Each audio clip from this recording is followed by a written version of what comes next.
Tingnan nyo naman ang mga imaheng ito.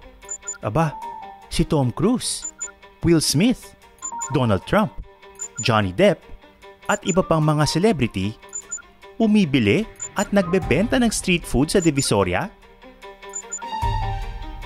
Sa biglang tingin, pwede mong mapagkamalang totoo, di ba? Pero sa mas malapit na pagsusuri, makikitang peke ang mga ito. May daliri bang ganyan? O basong ganito? Ang mga viral na larawan, ginawa ng AI and business consultant na si John Orania para ipakita sa publiko ang kakayahan ng AI. Nakakabilib, no? Pero nakikita nyo rin ba ang problema rito? Baka ang peke, mapagkamalang totoo.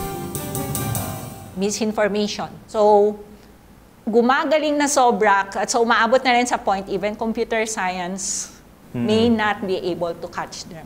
Hindi na nag-isip yung tao, then yung false information becomes the truth. May mga ugong-ugong sa cybersecurity community na kinakapture yung voice tones natin, then gagamitin siya to, yun nga, scam people. Social construct lang ang... Isang cybersecurity expert at ethical hacker si KM. Ang mga ethical hacker, dinedepensahan ng cyberspace o yung tinatawag na network infrastructure mula sa mga pag-atake. Sabi niya, kailangan na nating paghandaan ang mga peligrong dulot ng AI lalo na sa larangan ng privacy at cybersecurity. Yung AI na kakatulong siya and at the same time nagpapahirap ng trabaho ng isang cybersecurity professional or ethical hacker. Nakakatulong siya in a way because napapadali niya yung trabaho namin. Bad actor, they can just go to ChatGPT and create a malware from there. Pwede ko ba gawin yan parang ChatGPT, gawan mo ako ng malware? Yes, definitely. Wow. Oo. Kahit di ako marunong mag-program? Yep. Pwede. You don't need to know programming for one, but you just need to have an aim, I guess. Bukod sa scam at hacking, may pangamba rin na ang AI aagawin ng mga oportunidad at trabaho ng mga tao. Hello again. Did you miss me?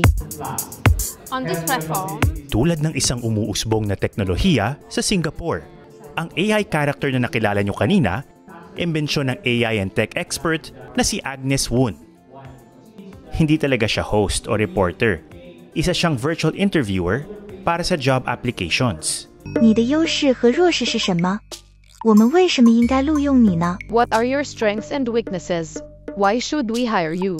Ano-ano ang iyong mga abilidad? Bakit ka karapat-dapat para sa trabahong ito? O, di ba? Multilingual pa siya. she is our virtual avatar who is the recruiter that can run the recruitment process for you to do the job more efficiently. Hindi ko aagawin ang trabaho mo, Atom. At least hindi pa ngayon. Ha ha ha, joke. Awkward. A lot of people are concerned, let's just say, about AI. Baka kunin ng AI yung mga trabaho namin. Anong tingin mo doon? For me, AI kasi will not be replacing your jobs. It's the people who use AI that will replace your job. Somebody still has to use AI as a tool. Ang advice ko for people na they fear yung job nila is being threatened by computers is to learn new technologies, learn AI in advance. Marami ring tanong na binubuksan ng paggamit ng artificial intelligence sa mga creative endeavor, tulad ng sining. Ang mga imaheng ito na gawa ng computer, may tuturing pa bang art? Para kay Don, oo. Definitely. Kasi kailangan mo pa rin maging creative. You need to give the computer a good direction. So the creativity still comes from you. It only helps you flesh out the image that you're thinking. How much is that is still my input? And how much of it is something na yung computer lang yung basically nag-isip? Very, very nice question because parang it delves deeper into what the future might look like. Basically, parang director pa rin is the human behind it. That's my vision for mainstream AI in the future.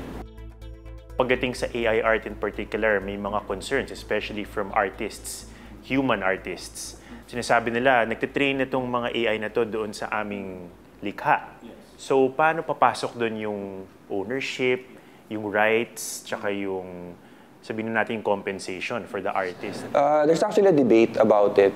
But ultimately, I think it's all about consensus. Like, if I don't want the computer to be trained on my work, then dapat meron siyang say.